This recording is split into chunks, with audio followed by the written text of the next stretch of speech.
Sepamekasan sudah tahu A itu adalah ayahnya B, B anaknya A. Tahu-tahu datang orang mengatakan si B bukan anak A. Itu namanya perbuatan jahili. Di antara salah satu yang menjadi motivasi saya kenapa meneliti nasab para habaib ini adalah Assalamualaikum warahmatullahi wabarakatuh. Alhamdulillahirabbil alamin. Assalatu wassalamu ala nabiyyina Muhammadin wa ala alihi washabihi ajmain. Amma ba'du. Teman-teman yang dimuliakan Allah Subhanahu wa taala, kita bertemu kembali di channel Cahaya Hidayah. Nah, teman-teman, jadi kali ini saya akan membagikan video, yaitu video dari Bapak Hanif Al-Athos, di mana Bapak Hanif Al-Athos ini marah-marah kepada Kiai Imad, bahwasanya ada sosok seorang yang datang-datang membatalkan nasab Ba'lawi. Nah, teman-teman, sebelum kita membahas yang lebih jauh, ya, mereka ini kan selalu mengatakan bahwasanya di dalam tubuh saya ini ada darah yang mengalir darah suci, yaitu darah Rasulullah SAW. Karena di dalam tubuh kami mengalir darah suci kakek kami Rasulullah. Tapi saya minta mereka verifikasi. Buktikan. Lalu kemudian ada Habib yang mengatakan bahwasanya Rasulullah SAW itu kakek ente apa kakek aneh. Nah, lalu kemudian lagi selalu berkuar-kuar bahwasanya saya adalah keturunan Nabi SAW yang ke-32, yang ke-33, yang ke-38 dan lain-lain. Namun mereka ini kalau berceramah itu sangat jauh sekali apa yang diajarkan oleh baginda Nabi SAW. Tentunya Kiai Imad ini merasa curiga dengan mereka dan menelusuri tentang terkait masalah nasab Ba'lawi yang mereka ini menisbahkan, yaitu bersambung kepada Rasulullah SAW. Nah, teman-teman, jadi kita akan tampilkan video, yaitu yang pertama adalah dari Bapak Hanif Al-Athos, yang dimana Bapak Hanif Al-Athos ini marah-marah kepada Kiai Imad, dimana Kiai Imad ini membatalkan nasab mereka. Nah, teman-teman, kita langsung saja mari kita simak videonya.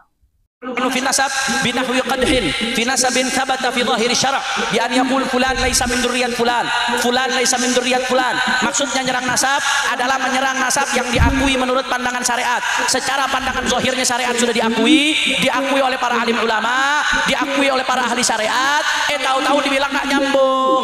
Fulan laisa min dzurriyyat fulan. Sepamekasan sudah tahu A itu adalah ayahnya B, B anaknya A.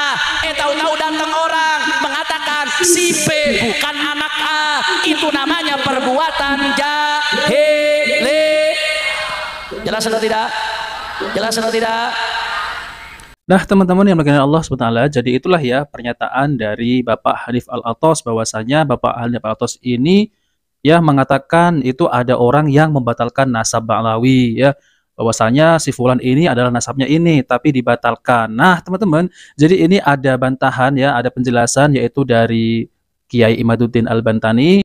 Jadi beliau ini meneliti bahwasanya apakah benar mereka ini keturunan Nabi SAW.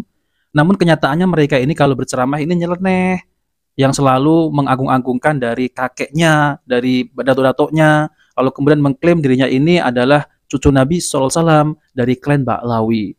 Namun sangat jauh sekali ya teman-teman ya, kalau mereka ini berceramah itu Allahu Akbar ya. Kita sudah tahu kan dongeng-dongeng khurafatnya itu sangat luar biasa, dan ngibulnya itu, dawirnya itu, dan lain-lain. Nah, teman-teman, jadi kita akan tampilkan yaitu penjelasan dari Kiai Imad tentang terkait masalah nasab Ba'lawi ini apakah bersambung kepada Rasulullah SAW. Oke, mari kita simak videonya. di antara salah satu yang menjadi motivasi saya kenapa meneliti nasab para habaib ini adalah ketika melihat adanya ketimpangan antara pengakuan dan akhlak yang dicerminkan dari beberapa oknum habaib, pengakuan-pengakuan bahwa mereka adalah keturunan Rasulullah di tengah-tengah publik disampaikan kepada orang-orang awam. Ada juga ketika di sebuah pengadilan, seorang terpidana atau seorang terdakwa, ketika ada seorang saksi, seorang kiai bertanya kepada seorang saksi yang juga seorang kiai ini, apakah Nabi Muhammad SAW itu adalah kakek saya ataukah kakek Anda? Maka melihat dari beberapa hal demikian, saya penasaran, apakah betul mereka ini sebagai keturunan daripada Rasulullah Muhammad SAW? Maka kemudian saya mencoba untuk mencari silsilah nasab mereka. Saya temukan beberapa sampel dari nasab-nasab mereka, para habaib yang ada di Indonesia, yang saya temukan dari beberapa media online. Kemudian saya teliti nasab mereka satu persatu, dari mulai nama Rasulullah SAW kepada nama anaknya, kepada anaknya sampai nama mereka. Mereka ini para habaib adalah disebut Bani Alawi atau Ba'alawi. Ba'alawi ini adalah kaumun fil Yaman yang tasibuna ila Alawi bin Ubaidillah. Mereka adalah kaum dari negeri Yaman yang menisbatkan diri kepada Alawi. Mereka disebut sebagai Ba'alawi karena mereka punya leluhur yang bernama Alwi. Alwi ini menurut mereka mempunyai ayah bernama Ubaidillah. Ubaidillah ini menurut mereka mempunyai ayah bernama Ahmad bin Isa. Ini Ahmad bin Isa telah sahih di dalam kitab-kitab nasab sebagai keturunan daripada Rasulullah Muhammad sallallahu alaihi wasallam.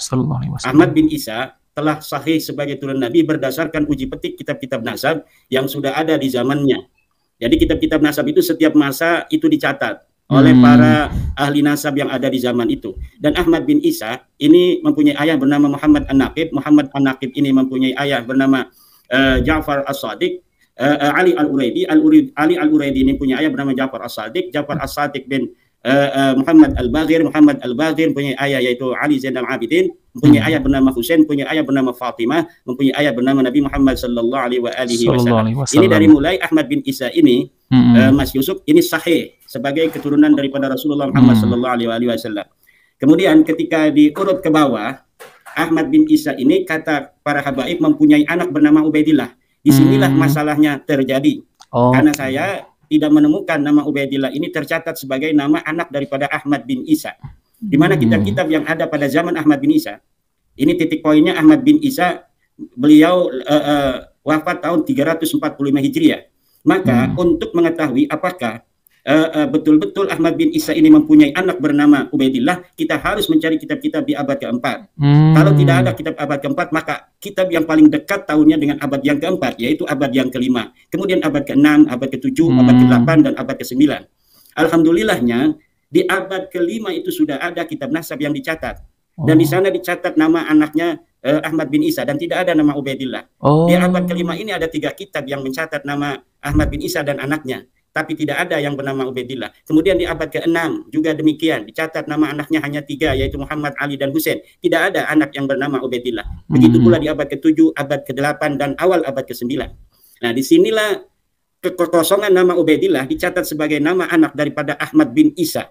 Maka dari situ kita katakan bahwa nasab Ba'alawi yang di Indonesia disebut dengan istilah Habib ini terputus daripada Rasulullah Muhammad SAW selama 550 tahun, dihitung daripada mulai wafatnya Ahmad bin Isa 345 sampai adanya pertama kali nasab ini disebutkan dari internal keluarga Ba'alawi sendiri yang bernama Ali As-Sakran. Habib Ali As-Sakran ini menulis sebuah kitab yang bernama Al-Burqatul Musyiqah, dan di dalamnya beliau kemudian mencatat nama leluhur-leluhur mereka ini disambungkan kepada nasabnya Ahmad bin Isa, disambungkan ke dalam nasabnya Rasulullah Muhammad sallallahu alaihi wasallam tanpa ada referensi kitab yang sebelumnya. Jadi kitab ini adalah kitab yang internal dari kalangan keluarga sendiri tanpa ada referensi, disyahidi oleh kitab-kitab eksternal. Maka kemudian mulai dari Ahmad bin Habib Ali As-Sakran ini, nasab ini dicatat, dan kitab-kitab selanjutnya sampai imam-imam yang dikatakan yang ulama besar itu, Imam Ibnu Hajar, kemudian As-Sakhawi, An-Nabhani, yang mencatat nama-nama Ba'alawi sebagai keturunan daripada Rasulullah itu berreferensi kepada kitab Al-Burqatul Musyiqah yang ditulis oleh kalangan Ba'alawi sendiri, kalangan habaib, tanpa ada referensi dari kitab yang sebelumnya. Dari sinilah berapapun kitab yang ada sejak masa Habib Ali As-Sakran itu, siapapun yang menulisnya tidak bisa menyambungkan nasab Ba'alawi kepada Rasulullah karena penulisan itu dari ruang hampa tanpa ada referensi kitab yang sebelumnya. Sementara di dalam sebuah prosedur penelitian nasab, kita membutuhkan untuk mengetahui apakah seorang seorang tokoh yang ada di suatu masa ini adalah sosok historis ataukah bukan, maka kita memerlukan sumber-sumber yang primer, sumber yang sezaman, yang menyatakan keberadaannya pada waktu itu, seperti adanya inskripsi, prasasti yang kita temukan di batu tulis misalnya, yang kita sebut dengan prasasti batu tulis. Prasasti batu tulis yang berangka tahun 1533 itu Masehi menunjukkan bahwa seorang raja daripada Pajajaran itu adalah sosok historis pada zamannya, dibuktikan oleh ditulisnya namanya di batu tulis yang berangka tahun 1533 3 Masehi tersebut. Itu namanya adalah sumber primer, sumber yang sezaman, yang mengkonfirmasi adanya tokoh ini di suatu masa. Nah, untuk keturunan Nabi tidak perlu inskripsi, tidak perlu prasasti. Kenapa? Karena kitab-kitab nasab itu sudah ditulis pada masa itu. Tetapi tidak ada yang mencatat Ahmad bin Isa mempunyai anak bernama Ubaidillah. Maka menurut saya, Kang Mas Yusuf, nasab Ba'alawi ini adalah secara ilmu riwayat adalah munqati'ur riwayah, riwayatnya terputus selama 550 tahun, dan secara ilmu nasab disebut dengan nasabun mardudun muntahalun, nasab yang tertolak yang dapat hanya mengambil dari nasab yang lain saja. Nah, teman-teman yang dimuliakan Allah Subhanahu wa taala, jadi itulah ya penjelasan bantahan dari Kiai Imad tentang terkait masalah yaitu nasab klan Ba'alawi, yang dimana klan Ba'alawi ini menisbahkan yaitu nasabnya bersambung kepada Ahmad bin Isa. Nah, teman-teman, jadi ternyata ya klan Ba'alawi ini ternyata nasabnya itu terputus dari Rasulullah SAW. Jadi ya teman-teman ya, seperti Harif Al-Atos, Bapak Rizik Syihab, terus kemudian Bahar bin Semit, dan banyak lagi ya yang mengaku bahwasanya mereka ini adalah zuriat Nabi SAW. Namun kenyataannya ya sangat jauh sekali dengan apa yang diajarkan oleh baginda Nabi SAW. Tentunya Kiai Imad ini kan semakin ya curiga ya, apakah benar mereka ini mengaku-ngaku ya, apakah benar mereka ini adalah keturunan Nabi SAW. Nah, maka kecurigaan itulah ya, yaitu Kiai Imad ini menelusuri nasab-nasab mereka, dan ternyata ditemukan nasab-nasab mereka ini tidak bersambung ataupun alias terputus kepada Rasulullah SAW. Coba teman-teman ya, kalau mereka berceramah itu sangat jauh sekali apa yang diajarkan oleh Nabi dan para sahabatnya. Tentunya ini ya kita sebagai kaum muslimin ya kita perlu untuk membuktikan ya apakah benar mereka ini cucu Nabi. Namun kalau kita lihat ya teman-teman, dalam segi ceramahnya saja ya, mereka ini kan selalu mendongengkan khurafat. Lalu kemudian mereka ini mengatasnamakan cucu Nabi, yang nggak nyambung ya. Orang cucu Nabi kok suka cerita-cerita khurafat. Ya kalau mau cerita ya ataupun mau membangkitkan semangat kaum muslimin, ya udah cerita tentang sirah Nabi.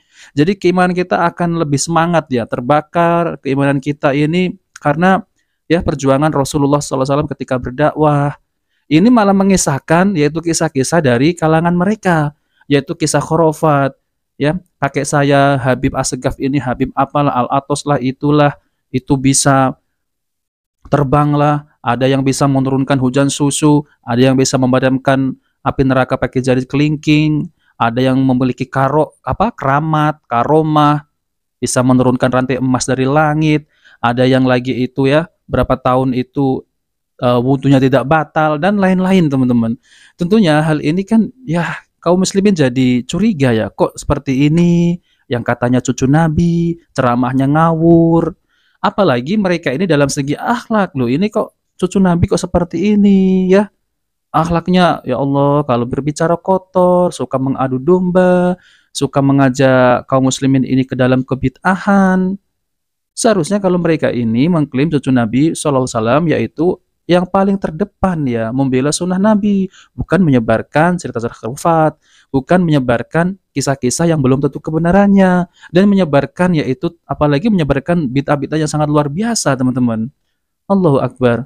Nah maka dari itu ya teman-teman, penelitian Kiai Imad ini belum ada satupun mereka ini yang bisa membantah. Jadi apa yang dikatakan oleh Kiai Imad yaitu adalah Kiai Imad ini ingin menunjukkan bahwasanya benarkah mereka ini adalah keturunan Nabi SAW, bukan membenci ya teman-teman ya. Jadi ingin membuktikan benarkah mereka itu adalah keturunan Nabi. Tapi ada sebagian kaum muslimin ini yang memframing bahwasanya Kiai Imad itu membenci Ahlul Bait ataupun membenci keturunan Nabi. Itu salah besar. Kita ini memang diwajibkan untuk mencintai keluarga Nabi dan keturunan Nabi, bukan membenci. Namun ya, tapi keturunan yang mana? Apakah keturunan yang asli apa yang palsu? Jadi teman-teman ya, keturunan Nabi SAW itu yang asli nanti adalah Imam Mahdi. Udah itu saja ya. Namun kalau yang sekarang ini yang suka mengklaim-klaim di media sosial maupun di dunia nyata, itu hanya mengklaim ya. Kita nggak tahu mereka ini benar nggak apa mereka ini keturunan Nabi SAW. Jadi keturunan Nabi SAW itu tidak perlu pengakuan. Jangan berkuar-kuar, saya keturunan Nabi, wajib untuk mencintai saya. Apa ini? Nah, teman-teman yang dimuliakan Allah Subhanahu wa taala, jadi itu saja ya. Dongeng-dongeng khurafat mereka ini sangat membahayakan sekali. Dawirnya menipu umat, lalu kemudian meminta sumbangan, meminta uang, meminta harta, bahkan meminta istri pun ya. Naudzubillah ya teman-teman. Allahu Akbar. Nah teman-teman, itu saja yang ingin saya sampaikan. Jika video ini bermanfaat, jangan lupa like dan subscribe di channel Cahaya Hidayah. Wabillahi taufiq wal hidayah. Wassalamualaikum warahmatullahi wabarakatuh.